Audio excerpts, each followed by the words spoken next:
Praise lord. ప్రియ సహోదరులందరికీ ప్రభువైన యేసుక్రీస్తు నామమున వందనములు చెల్లిస్తున్నాను. దేవుని కృప ద్వారా మరొక వారము మీ అందరితో కలిసి మరి ఒక వాక్యాన్ని పంచుకునే భాగ్యాన్ని అనుగ్రహించిన దేవునికి మహిమ ఘనత చెల్లునుగాక. మన యొక్క స్త్రీల పరిచర్యలో భాగంగా ఈరోజు మనము ఇసాకు భార్య అయిన రిబ్కా గురించి మనము ధ్యానించిన ఉన్నాము. రిబ్కా గురించి మనకు తెలుసు కదండి. ఈమె అబ్రహాము యొక్క కోడలు, అలాగే ఇసాకుకు భార్య అయి ఉన్నది. మరి ఈమె యొక్క జీవితం ద్వారా వివాహము కాని స్త్రీలు, అలాగే వివాహమైన స్త్రీలు ఇద్దరు కూడా నేర్చుకోవలసిన అనేకమైన సుగుణాలు ఈ యొక్క రిబ్కాలో దాగి ఉన్నాయి. దాంట్లో కొన్ని సుగుణాలని మనం ఈరోజు ధ్యానించిన ఉన్నాము. ముఖ్యంగా రిబ్కా అనే మాటకి అర్థము కట్టుట లేదా ఉచ్చుతాడని అర్థము. ఈ యొక్క రిబ్కా వివాహం చేసుకునే సమయానికి శారా చనిపోయి ఉంది. మరి అబ్రహాము కూడా చాలా వృద్ధాప్య స్థితిలో ఉన్నాడు.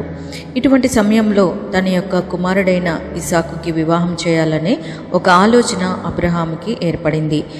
కానాను స్త్రీలను ఇచ్చి వివాహం చేయట అబ్రహాంకి ఇష్టం లేకపోవటంతో తన బంధువులలో ఎవరైనా ఉన్నారేమో అని చూసేందుకు వారినే మరి ఆ యొక్క ఇసాకుకి ఇచ్చి వివాహం చేసేందుకు మరి నిర్ణయించుకున్నట్లుగా మనం ఆదికాండం 24వ అధ్యాయంలో మనం చూడవచ్చు. అటువంటి సందర్భంలో మరి తన బంధువుల ఇంటికి తన ఇంటి పెద్ద దాసుడిగా ఉన్న అతనిని పంపించి మరి నా కుమారుడికి ఒక మంచి కుమార్తెని సెలెక్ట్ చేయమని ఆ యొక్క దాసుడిని నాహోరు పట్టణంలోనే తన బంధువుల ఊరికి ఈ యొక్క దాసుడిని మరి తన ఆస్తిలోని శ్రేష్టమైన కానుకలను ఇచ్చి పంపిస్తారు. ఈ యొక్క దాసుడు నాహోరు పట్టణానికి చేరినప్పుడు అక్కడ మరి బావి దగ్గర నీళ్లు చేదుకుంటున్న స్త్రీలను చూస్తాడు. ఈ యొక్క స్త్రీలలో మరి ఏ స్త్రీని నీవు ఇసాకుకి ఇవ్వబోతున్నావు అని దేవుడిని అడిగినప్పుడు దేవుడు నీకెవరైతే నీళ్లు మరి తాగేందుకు ఇస్తారో వాళ్లే ఇసాకు యొక్క భార్య అని దేవుడు మరి సెలవిస్తారు. ఈ రీతిగా మరి దేవుని యొక్క చిత్తానుసారానికి లోబడి అటు అబ్రహాము ఇటు దాసుడు కూడా లోబడి దేవుని చిత్తానుసారమైన ఆ యొక్క రిబ్కాను వివాహం చేసుకునేందుకు దేవుని చిత్తానికి లోబడ్డారు. చూడండి, ఎంతో ఆస్తి ఐశ్వర్యం ఉన్న ఆ యొక్క అబ్రహాము మరి తనకి కావాలంటే ఎవరైనా కానీ వచ్చి ఇసాకును వివాహం చేసుకోవచ్చు. కానీ దేవుని యొక్క మాటకు లోబడి దేవుని చిత్తము మరి ఇసాకు పట్ల ఏమై ఉందో ప్రార్థించి మరి ఆ యొక్క రిబ్కాని వీరు తెచ్చుకుంటారు. మరి ఇంతగా దేవుని చిత్తానికి లోబడి తెచ్చుకున్న ఆ యొక్క రిబ్కాలో మరి మనము ఇటువంటి సుగుణాలని చూడవచ్చో చూద్దాము. ముందుగా ఈ యొక్క స్త్రీలో మనం చూడవలసింది ఏంటంటే ఈమె మిక్కిలి చక్కనైనది, అలాగే చురుకైనదిగా మనము చూస్తున్నాము. ఆదికాండము 24వ అధ్యాయం 16వ వచనంలో ఆ చిన్నది మిక్కిలి చక్కనిది, ఆమె కన్యక, ఏ పురుషుడును ఆమెను కూడలేదు. ఆమె ఆ బావిలోనికి దిగిపోయి కడవన నీళ్లతో నింపుకొని ఎక్కి రాగా. ఈ యొక్క వచనాన్ని బట్టి చూస్తే ఈ యొక్క రిబ్కా చిన్నది అంటే మంచి యవ్వనస్తురాలు, అలాగే సౌందర్యవంతురాలుగా కనపడుతుంది. అయినప్పటికీ ఏ పురుషుని కూడా ఎరగని స్త్రీగా మనము ఈ యొక్క రిబ్కాని చూడవచ్చు. చూడండి, ఎంతటి సౌందర్యం ఉన్నప్పటికీ ఈమె ఎంతగా పవిత్రంగా ఉంది అనే విషయాన్ని మనము ఈ యొక్క వచనం ద్వారా తెలుసుకోవచ్చు.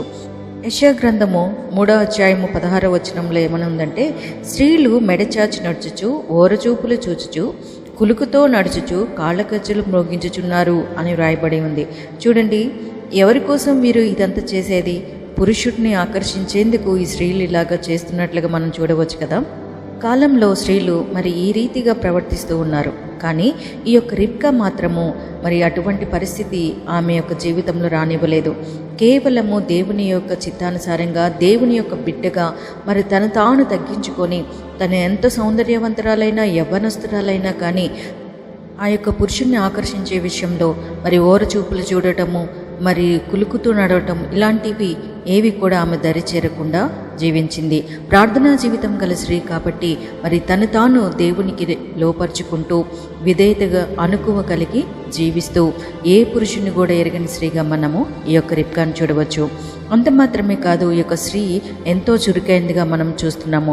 ఇక్కడ ఈ యొక్క సేవకుడు మరి నీళ్లు తాగేందుకు నీళ్ళు ఇవ్వమని కోరినప్పుడు ఆమె మరి తడువు చేయకుండా త్వరగా మరి ఆ యొక్క కడవని చేతి మీదకి దించుకొని ఆయనకి దాహం ఇచ్చినట్లుగా ఈ యొక్క 18వ వచనంలో మనం చూస్తున్నాము. చూడండి, ఎంత చురుకుగా మరి ఆమె మరి నీళ్ళు అడిగినప్పుడు ఇచ్చిన స్త్రీగా మనం చూస్తున్నాము. ఆదికాండము 18వ అధ్యాయము 1వ వచనంలో మనం చూసినట్లయితే ఇక్కడ అబ్రహాము కూడా తను అలాగే తన పనివారికి కూడా చురుకుదనం నేర్పించిన వ్యక్తిగా మనం చూస్తున్నాము. మరి ఇటువంటి అబ్రహాముకి తగిన కోడలు ఎలా ఉండాలి? చురుకైన కోడలుగానే ఉండాలి. ఎందుకంటే మరి అబ్రహాం ఎలాగైతే చురుకుగా ఉన్నాడో, తన పనివారు ఎలాగైతే చురుకుగా ఉన్నారో, మరి తన తర్వాత యొక్క పనులన్నీ చేసేవారు కూడా అంత చురుకుగా ఉండాలి. కాబట్టి మరి ఈ యొక్క రిబ్కాలో మనం చురుకైన స్త్రీని మనం చూస్తున్నాము. అందుకనే అబ్రహాంకి ఈమె కోడలుగా కాబడింది. ఈ యొక్క చురుకుదనం, ఈ యొక్క పవిత్రత, దేవుని యందు భయభక్తి, మరి ఈ యొక్క స్త్రీ అబ్రహాంకి కోడలు అవటానికి ఒక అర్హతని సాధించుకున్న స్త్రీగా మనం చూస్తున్నాము.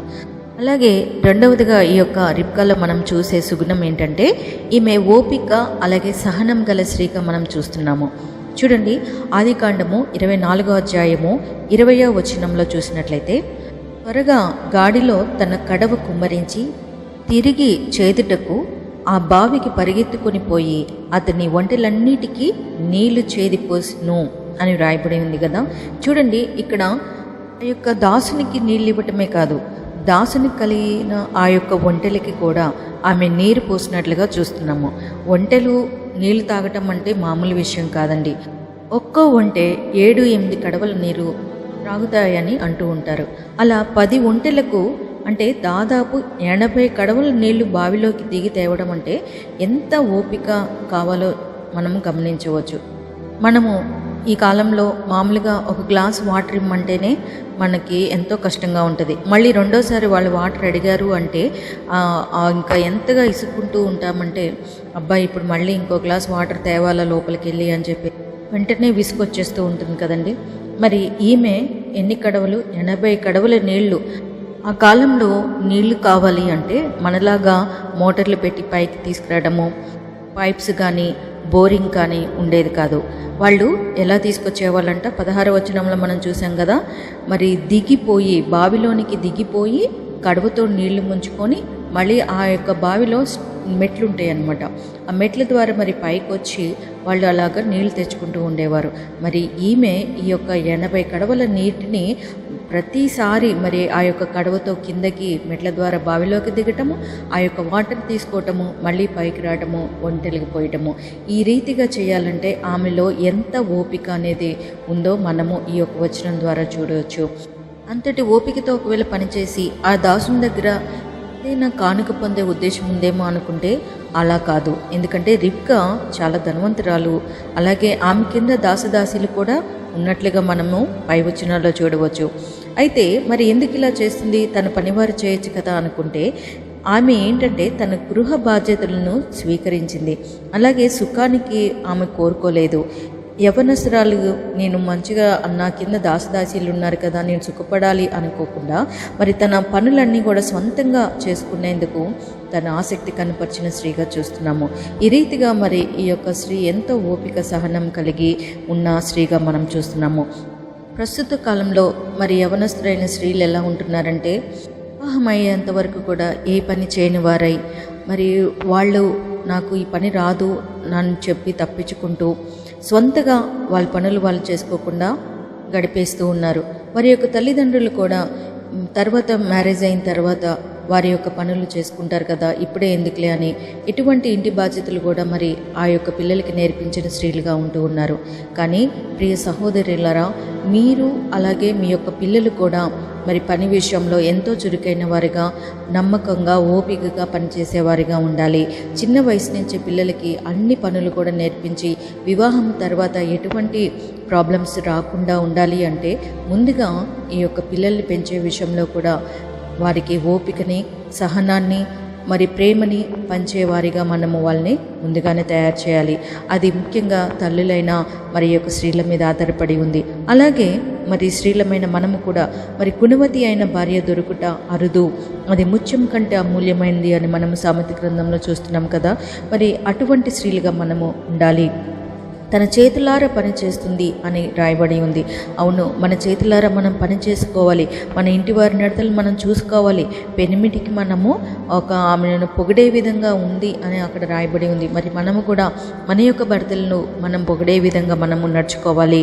అలాగే మన పిల్లల్ని పెంచే విషయంలో వాళ్ళని మనం మంచిగా సరైన మార్గంలో వాళ్ళని పెట్టే విధమైన బాధ్యత ముఖ్యంగా తల్లుల మీద ఆధారపడి ఉంది.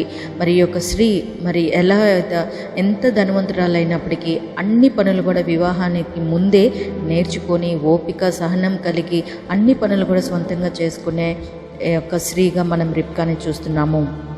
మూడవదిగా ఈ యొక్క రిబ్కాలో మనం చూసినట్లయితే విధేయత గల స్త్రీగా మనం చూస్తున్నాము. ఈమె 2 విషయాల్లో విధేయత కనపరిచినట్లుగా మనం చూడవచ్చు. ఒకటి ఏంటంటే, ఇక్కడ దాసుడు మరి దేవుని చిత్తానికి లోబడి దేవుడు మరి ఆ యొక్క రిబ్కాని చూపించిన విధానాన్ని బట్టి ఆ యొక్క దాసుడు మరి రిబ్కా వాళ్ళ ఇంటికి వెళ్ళి ఆ యొక్క తల్లిదండ్రులకి కానుకలు సమర్పించి రిబ్కాని ఇస్సాకుకి ఇచ్చి వివాహం చేయమని కోరినప్పుడు వారు ఆ యొక్క రిబ్కాని ఇచ్చి వివాహం చేసేందుకు మరి సిద్ధపడతారు. అయితే మరి ఇప్పుడే నా వెంట పంపించండి మీ యొక్క కుమార్తెను అడిగినప్పుడు ఆ యొక్క తల్లిదండ్రులు కోరుతారు కదా, వెంటనే అంటే ఎలా అండి, ఒక 10 రోజులు మాకు సమయం ఇమ్మన్నప్పుడు మరి లేదు, ఇది దేవుని చిత్తానుసారంగా జరగవలసి ఉన్నది కాబట్టి వెంటనే పంపించమని కోరినప్పుడు ఆ యొక్క రిబ్కాని పిలిపించి వాళ్ళు అడుగుతారు, మరి వెళ్తావా అమ్మ ఈ యొక్క దాసునితో అడిగినప్పుడు ఆ యొక్క రిబ్కా ఏమన్నదంటే, ఆదికాండం 24వ అధ్యాయం 58వ వచనంలో రిబ్కాను పిలిచి ఈ మనుషులతో నీకు వెళ్ళదవా అని ఆమెను అడిగినప్పుడు వెళ్ళేదనా నేను. చూడండి, ఇక్కడ ఆమె యొక్క తల్లిదండ్రులకి అలాగే దాసుని మాటికి విధేయత కనపరిచిన స్త్రీగా మనం చూస్తున్నాము. అలాగే రెండవదిగా మనం చూసినట్లయితే అదే ఆదికాండము 24వ అధ్యాయము 63వ వచనంలో చూస్తే, సాయంకాలంలో ఇస్సాకు పొలంలో ధ్యానింప బయలువెళ్ళి కనులెత్తి చూచినప్పుడు ఒంటెలు వచ్చుచుండెను. రిబ్కా కనులెత్తి ఇస్సాకును చూచి ఒంటె మీద నుండి దిగి. చూడండి, ఇక్కడ ఒంటెల మీద ఉన్న ఆ యొక్క రిబ్కా ఆ యొక్క ఇస్సాకును చూడగానే వెంటనే ఒంటెలపై కూర్చున్న ఆమె వెంటనే దిగినట్లుగా మనం చూస్తున్నాము. అంత మాత్రమే కాదు, మరి ఆ యొక్క పురుషుడు ఎవరు అని ఆ దాసుని అడిగినప్పుడు అతడే ఇస్సాకు అని చెప్పగానే వెంటనే ముసుగు వేసుకున్నట్లుగా కూడా మనము ఇక్కడ చూస్తున్నాము. చూడండి, ఎంతటి విధేయత ఈ యొక్క రిబ్కా కనపరిచిందో ఇస్సాకు పట్ల చూస్తున్నాము. అటు తల్లిదండ్రులకి ఇటు దాసునికి ఇక్కడ భర్తగా కాపోయే ఇస్సాకుకి మరి మంచి విధేయతని ఆమె కనపరిచిన స్త్రీగా మనము రిబ్కాని చూడవచ్చు. కానీ ఈ కాలంలో కొందరు యవనస్తులు అయిన స్త్రీలు తమ యొక్క తల్లిదండ్రులు ఆ యొక్క వివాహ సంబంధం చూడకుండానే వారి యొక్క జీవిత భాగస్వామి ఇతడే అని వారే మరి ఆ యొక్క పురుషులని సెలెక్ట్ చేసుకుంటూ తల్లిదండ్రుల యొక్క మాటకి విధేయత కనపరచకుండా తమ ఇష్టానుసారంగా జీవిస్తూ ఉన్నారు కదా. అందువల్లనే అనేక కుటుంబాలలో భార్యాభర్తల మధ్య ఎన్నో భేదాభిప్రాయాలు వస్తూ మరి వారి యొక్క జీవితము సగంలోనే ఆగిపోతూ ఉంది. తల్లిదండ్రుల మాటకి లోబడకుండా దేవుని చిత్తాన్ని ఎరగకుండా వారి యొక్క జీవితంలో వాళ్ళు తీసుకునే ఆ యొక్క సొంత నిర్ణయాలు వాళ్ళ జీవితాన్ని అతలాకుతలం చేస్తూ ఉన్నాయి. కాబట్టి ప్రియ యవనస్తులారా, మీరు దేవుని యొక్క మాటకి అలాగే తల్లిదండ్రుల యొక్క మాటకి లోబడి మరి ఇది యొక్క దేవుని చిత్తమా కాదా అని తెలుసుకొని ఆ యొక్క వివాహ బంధం అనేది మీరు ఏర్పాటు చేసుకోవాలని కోరుకుంటున్నాను. ఎందుకంటే దేవుని చిత్తానుసారమైన ఆ యొక్క జీవితము ఎంతో సంతోషభరితంగాను ఎటువంటి గొడవలు లేనిదిగా మరి ఆ యొక్క ఇద్దరు భార్యాభర్తల మధ్య దేవుని యొక్క ప్రేమ ఉంటుంది కనుక ఆ యొక్క జీవితము ఎంతో సంతోషంగా కొనసాగుతూ ఉంటుంది.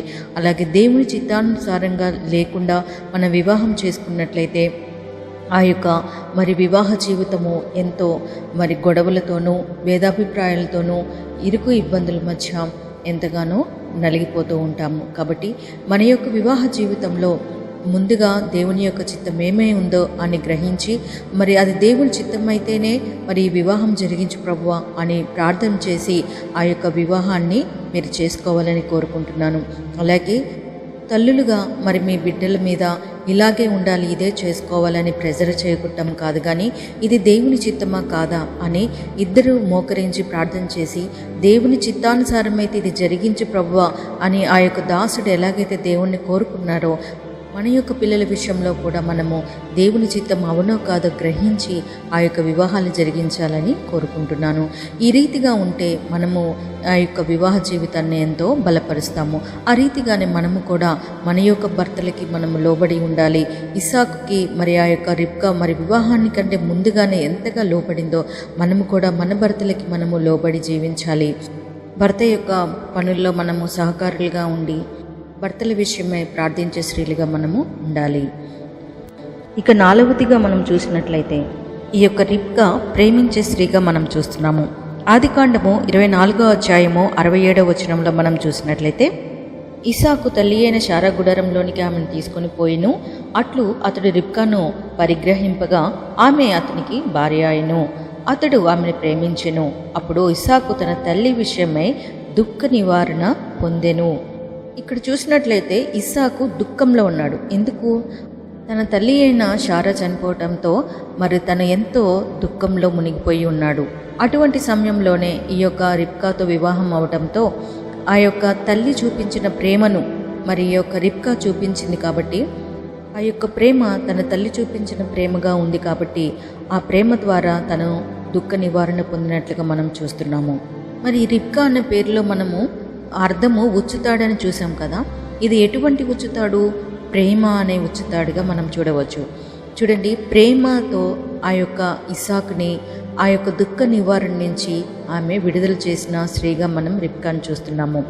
ఎంతటి దుఃఖంలో ఆ యొక్క ఇస్సాకు కుమిలిపోతూ ఉన్నాడో, అటువంటి పరిస్థితిలో తనను ఓదార్చేవారు లేక ఒంటరిగా ఉన్న ఆ యొక్క ఇస్సాకుకి తన తల్లి చూపించిన ప్రేమకు సమానంగా మరి రిబ్కా కూడా అటువంటి ప్రేమ అనే ఉచ్చులో తన యొక్క దుఃఖాన్ని నివారించిన స్త్రీగా చూస్తున్నాము. చూడండి, మరి ప్రస్తుత కాలంలో స్త్రీలు ఎటువంటి ఉచ్చుని కలిగి ఉన్నారు? ప్రేమ అనే ఉచ్చుతో మరి భర్తలని ప్రేమతో మీరు బంధిస్తున్నారా? లేదా మరి వేరే యొక్క వివాహ సంబంధం పెట్టుకుంటూ మీ భర్తలను ఉరికొయ్య అనే ఉచ్చుకి మీరు బిగిస్తున్నారా? నేటి కాలంలో మరి మనము ఈ యొక్క విషయంలో మనము విమర్శ చేసుకోవాల్సిన పరిస్థితి ఉంది. ఎందుకంటే ప్రస్తుత పరిస్థితిలో మనం ఎన్నో న్యూస్ ఛానల్స్లో చూస్తూ ఉన్నాము. వేరే వారితో అక్రమ సంబంధం పెట్టుకొని భర్తనే కడతీర్చిన స్త్రీలు లేకపోలేదు కదా. మరి మీరు ఎటువంటి ఉచ్చును కలిగి ఉన్నారు? మీ భర్తని మీరు ప్రేమించగలిగే స్త్రీలుగా ఉంటున్నారా? లేదంటే వారి యొక్క జీవితాన్ని నాశనం చేసేవారిగా ఉంటున్నారా? ఎటువంటి ఉచ్చుని మనము కలిగి ఉన్నామో ఒకసారి జ్ఞాపకం చేసుకోవాలి. కొరింథీయులకు రాసిన మొదటి పత్రిక 7వ అధ్యాయం 16వ వచనంలో, ఓ స్త్రీ, నీ భర్తను రక్షించదువో లేదో నీకేమి తెలియను అని రాయబడి ఉంది. చూడండి, నీ భర్తను రక్షించదువో లేదో అనేది మరి నీకే తెలియాలి. నీ భర్తని రక్షించాలి అంటే మరి నువ్వు నీ భర్త పట్ల ప్రేమని కలిగి ఉండాలి. ఆ ప్రేమ నీకు రావాలంటే నీ భర్తకి నీకు మధ్యలో ప్రభువైన యేసు ఉంటేనే మీ ఇద్దరి మధ్య ఆ యొక్క ప్రేమ బంధం అనేది స్థిరపడుతుంది. భర్తకి ప్రతి విషయంలో సహకారిగా ఉంటూ తన పనులన్నింటిలో కూడా వెనుకుండి ప్రార్థన చేసే స్త్రీలుగా ఉంటూ వాళ్ళని బలపరిచే వాళ్ళుగా, వారిని ధైర్యపరిచే వారిగా మనము ఉండాలి. అలాగే ఆదికాండము 26వ అధ్యాయము 1వ వచనంలో అబ్రహాము యొక్క దినములలో కరువు వచ్చిందంట. మరి అటువంటి కరువు గల పరిస్థితిలో కూడా భర్తకు తోడుగా ఉండి ఈ యొక్క రిబ్కా ప్రార్థించిన స్త్రీగా మనం చూస్తున్నాము. చూడండి, మరి కరువు వచ్చినప్పుడు మరి ఆ యొక్క భర్త ఒకవేళ ఆర్థిక ఇబ్బందుల్లో ఉన్నప్పుడు, భర్త నీకు ఒకవేళ చేతగాని పరిస్థితుల్లో సంపాదించలేని స్థితిలో ఉన్నప్పుడు, ఒకవేళ అటువంటి పరిస్థితుల్లో నీ భర్తని విడిచి వెళ్ళిపోతున్నావేమో, ఇక్కడ కరువులో భర్తకు తోడుగా ఉందంట ఈ యొక్క రిబ్కా.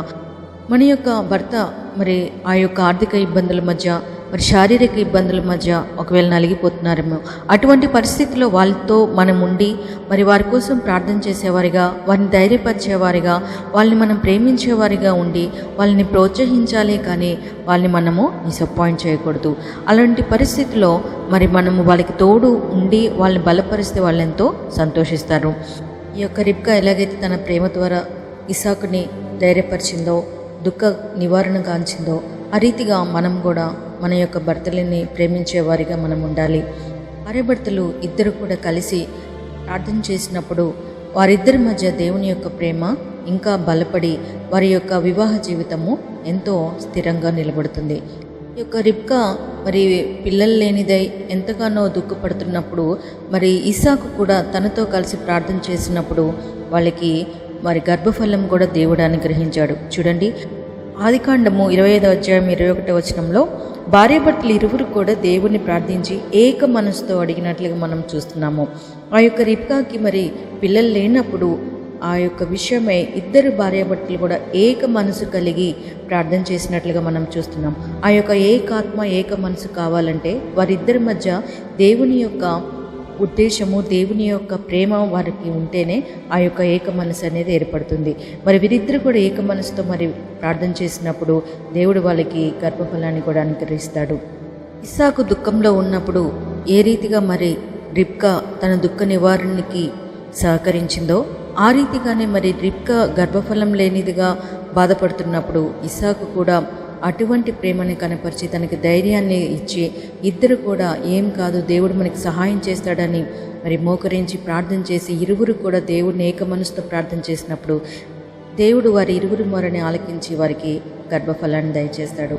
చూడండి, ఈ రీతిగా ప్రేమ అనే ఉచ్చులో భార్య భర్త ఇద్దరు కూడా ప్రేమ అనే ఉచ్చుని కలిగి జీవించాలి. ఈ రీతిగా రిబ్కా ద్వారా మనతో దేవుడు మాట్లాడిన విధానం బట్టి దేవునికి మహిమ కలుగునుగాక. మరి ప్రియ యవనస్తులైన యవన కుమార్తెలారా, ఈ యొక్క రిబ్కా మరి తన యొక్క జీవితంలో ఏ రీతిగా అయితే మరి చక్కనిదైనప్పటికీ పవిత్రంగా తన జీవితాన్ని కాపాడుకొని దేవుని చిత్తానుసారమైన కుమారుని వివాహము చేసుకున్నదో ఆ రీతిగా మీరు కూడా దేవుని చిత్తానుసారానికి లోబడి వివాహము దేవుని చిత్తానుసారంగా ఉందో లేదో గమనించి మరి దానికోసమని దేవుని సన్నిధిలో ప్రార్థన చేసి ఆయన యొక్క చిత్తానుసారంగా వివాహం చేసుకున్నప్పుడు జీవితం ఎంతో సంతోషంగా కొనసాగుతుంది. అలాగే స్త్రీలమైన మనము కూడా మరి ఈ యొక్క స్త్రీ వలె చురుకుగా ఉంటూ మన యొక్క ఇంటి పనుల్లోనూ అలాగే భర్త చేస్తున్న ఉద్యోగంలోనూ వ్యాపారంలోనూ మనము చురుకైన స్త్రీలుగా ఉండి వాళ్ళని ప్రోత్సహించాలి. కానీ మనము బద్ధకస్తులుగా సోమరులుగా ఉంటూ వాళ్ళని మనము ఆ యొక్క పనులకి ఆటంకపరిచేవారిగా ఉండకూడదు. రెండవదిగా చూసినట్లయితే ఈ యొక్క స్త్రీలో ఎంతో ఓపిక సహనాన్ని మనం చూస్తున్నాము. మరి యవనస్తులైన మనము మరి ఆ యొక్క ఓపికని కలిగి మనం జీవించాలి. ఈ చిన్న వయసులోనే వివాహము అయిన తర్వాత పనిచేద్దాంలే కాదు, కానీ వివాహానికంటే ముందే అన్ని పనులు నేర్చుకునేందుకు మనము సహనం కలగా జీవించాలి.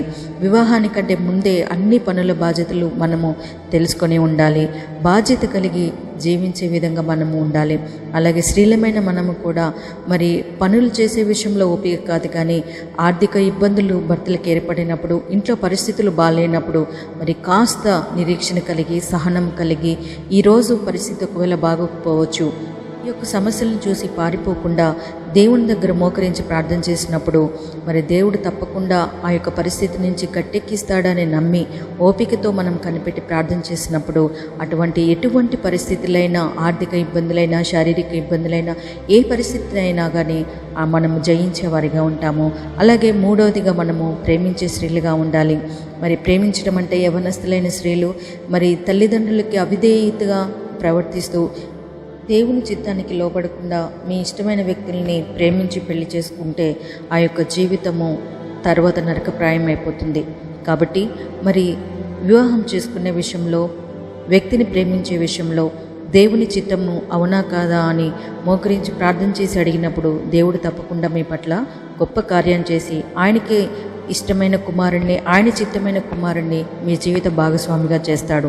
అప్పుడు ఆ యొక్క వివాహ బంధం అనేది ఎంతో స్థిరంగా ఉంటుంది. ఎవరు కూడా ఆ యొక్క వివాహ బంధాన్ని చెరపలేరు. ఎందుకంటే వాక్యంలో ఏముంది, దేవుడు జతపరిచిన దాన్ని ఎవరు కూడా వేరు చేయజాలరని ఉంది కదా. కాబట్టి దేవుని చిత్తానుసారంగా మరి ఆ యొక్క వివాహం జరిగినప్పుడు దేవుడు మీ మధ్యలో ఉండి మీ యొక్క బంధాన్ని స్థిరపరుస్తారు. అలాగే స్త్రీలమైన మనము ఎటువంటి పరిస్థితుల్లోనైనా మనము భర్తల్ని ప్రేమించాలి. వారు ఆర్థికంగా ఇబ్బంది పడుతున్నా, శారీరకంగా ఇబ్బంది పడుతున్నా, మానసిక ఒత్తిడిలైనప్పటికీ మనం వాళ్ళని వదిలిపెట్టకూడదు. మన యొక్క ప్రేమ ద్వారా వారి యొక్క బాధలన్నిటినీ దుఃఖ నివారణ గావించే స్త్రీలుగా మనము ఉండాలి. ఈ రీతిగా రిబ్కా ద్వారా మరి ఇటు యవనస్తులతోనూ ఇటు స్త్రీలమైన మనతోనూ దేవుడు మాట్లాడిన విధానం బట్టి దేవునికే మహిమ కలుగునుగాక. ఈ యొక్క వాక్యము మీ యొక్క జీవితాలలో దేవుడు ఫలింపజేసి మీ యొక్క జీవితాలు రిబ్కా జీవితం వల్లే ఆశీర్వాదకరంగా మారునుగాక. ఆమేన్. ప్రార్థన చేసుకుందాం. ప్రేమమైడ నీ పాదాలకు స్తోత్రం ప్రభా. రిబ్కా జీవితం ద్వారా మాతో మాట్లాడిన విధానం బట్టి నీకు వందనాలు చెల్లిస్తున్నాం ప్రభా. యవనస్తులైన స్త్రీల గురించి, అలాగే వివాహము అనంతరము భర్తతో స్త్రీ ఎలా ఉండాలి అనే దాన్ని బట్టి తండ్రి మాతో మాట్లాడిన విధానం బట్టి మీకు వందనాలు చెల్లిస్తున్నాం ప్రభా. రిబ్కా ఎంతటి విధేయత తండ్రి, ఓపిక మరి ప్రేమ కలిగిన స్త్రీగా మేము చూస్తున్నాం ప్రభా. ఎన్నో తండ్రి సుగుణాలు ఆ యొక్క రిబ్కాలో దాగి ఉన్నాయి ప్రభా. మరి మేము కూడా మా యొక్క జీవితాల్లో రిబ్కా వలె మా యొక్క జీవిత విధానాన్ని కూడా మేము మార్చుకొని రిబ్కా వలె తండ్రి నాయన మీ చిత్తానుసారంగా మేము జీవించే విధంగా, మీ చిత్తానికి లోబడి మేము నడిచే వారిగా, చురుకైన వారిగా, ఓపిక కలిగిన వారిగా, ప్రేమించేవారిగా మేము ముందుకు సాగే కృపని భాగ్యాన్ని దయచేయమని ఈ యొక్క ప్రార్థన మీ పాదసన్నిధికి చేర్చుకొని ప్రతిఫలం దయచేయమని యేసు నామమున అడిగి వేడుకుంటున్నాము పరమ తండ్రి. ఆమేన్.